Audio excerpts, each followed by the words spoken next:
Serious, what are the scariest places on Earth currently known to man? Underwater caves would be pretty high up on my list, if not right up at the very top of it. Joe Rogan did an interview with a guy who scuba dives in caves. His description of the time he almost died in cave was absolutely harrowing. Yeah, I listened to that interview. Watched a few clips about cave diving as well. Totally insane stuff. The thought of any space becoming my tomb whilst I'm still alive is pretty terrifying actually. Edit. Joe's interview with the guy. https://www.youtube.com/watch. V equals OR92 IMC low-ike. This is more eerie than scary, but towns that have been flooded to make a reservoir. The idea that there are people's belongings and houses down there, at the bottom of the lake, preserved in the cold water. They did that to make Lake Lanier in Gap. There is an entire town and cemetery under that lake's surface. Many people die in it every year and the rumor/urban legend is that it's haunted, since a lot of people die under suspicious circumstances. It's also a major source of drinking water for the Atlanta metro area. So the drinking water is full of bodies? I don't think I like that. If your water source is any lake, such as the Great Lakes, you are drinking water that had touched a corpse once. Removed. Snake Island. Something crazy like 2 snakes per square meter lol. Removed. The Strid at Bolton Abbey. https://www.youtube.com/watch. V equals MCSUMWP02T8. It's a river in England that looks almost quaint but is anything but. After watching the movie The Lighthouse, I would be terrified of spending one day there. Just the idea of being in a small rock in the middle of nowhere with no communication and just one small accident from death terrifies me.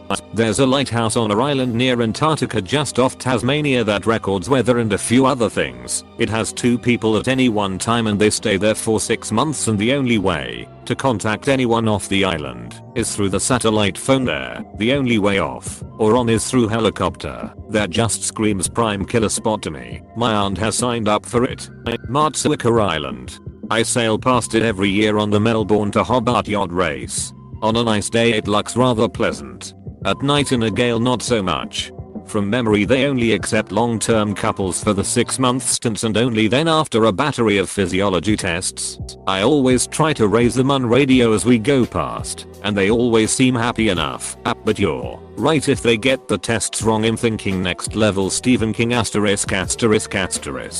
My aunt signed up with a friend, so that makes it seem unlikely she'll be chosen. Still sounds like a dream. I'd love to go, but by myself, and probably not for a full 6 months. The Canadian Arctic. The population density is 0.03 inhabitants/km2, and temperatures often drop to -50 C in the winter. There are very few indigenous settlements, and the ones that are established rarely have a road to get to them. Ice fields and glaciers have crevasses that can be up to 160 feet deep, and if you fall in deep enough, or in a bad spot, there's a high likelihood that you'll die before any rescue team can reach you.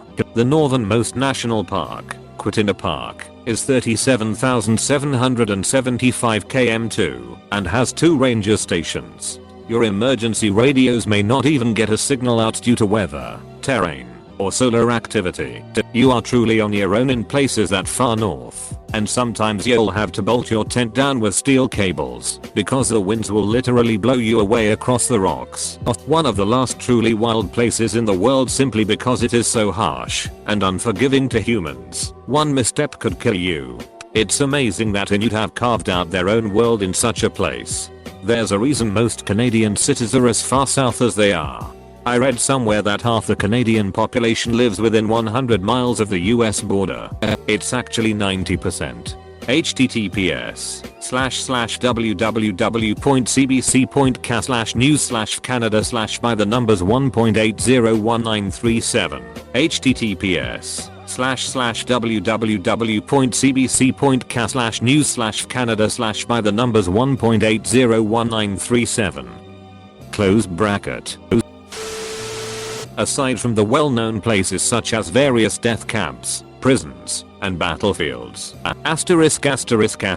Poveglia Island.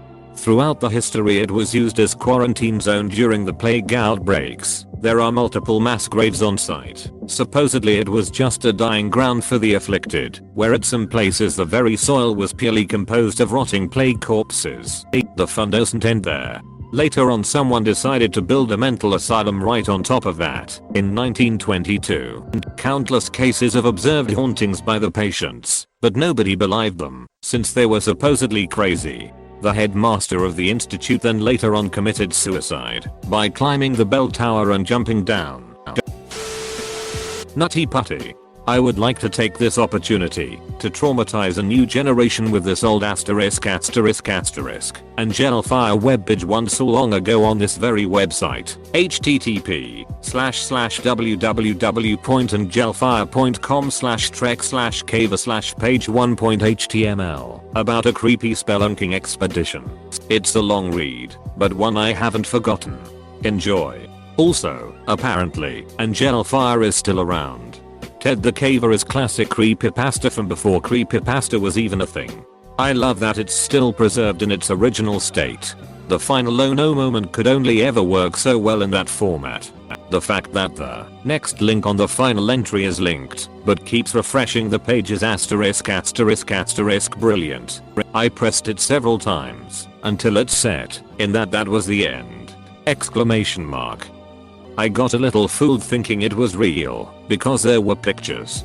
Even after I figured it wasn't entirely, the writing made me so tense, and I read this on my phone with the lights on.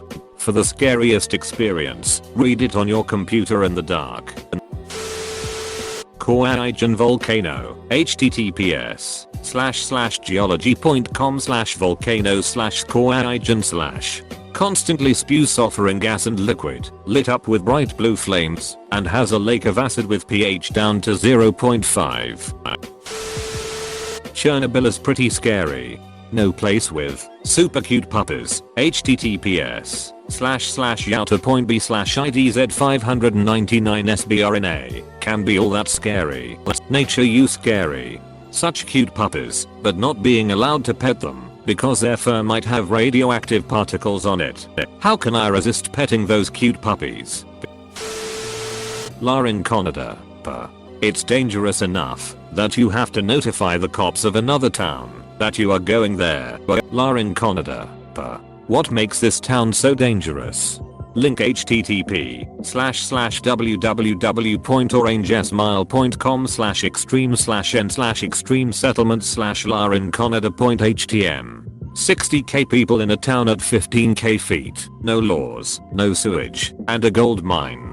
The most extreme settlements in the world is in Peru. Larinconida is situated in the **ALPS***. Perhaps not the most reassuring start to an article.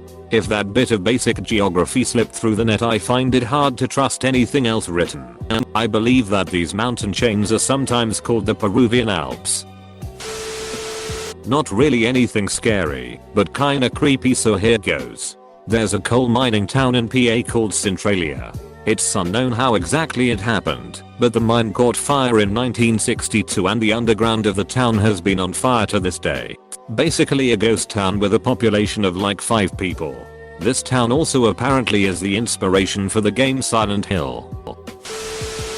If you are afraid of dolls/mannequins, the Silent People, Hilljanen Cancer Field in Finland. It's a field of mannequins facing the main road, and somebody goes and changes their clothes once in a while. It's really creepy in spring, when the nights are still dark.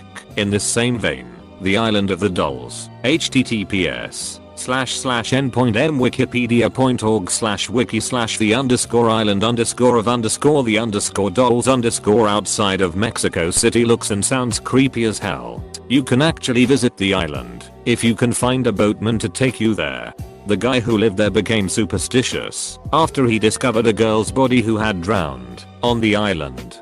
He died in the exact same spot where he found the girl's body. Broken and deteriorated dolls of various styles and colors are found throughout the island, originally placed by the former owner of the island, Julin Santana Barrera.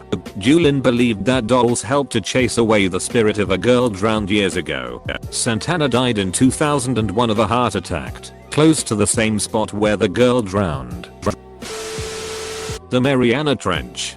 Just read on it. 1960 was the first time man reached the bottom. Took till 2013 to do it again. Sheesh. 7 miles deep. Looked at a few creatures. Goblin shark. Ahanope. Edit. 70 miles to 7 miles. Edit #2. 1970 to 1960. The worst part is, all these creatures live in total darkness. It's not the depth, nor the pressure, or the creatures living there. It's the fact that they all live in complete darkness. Removed.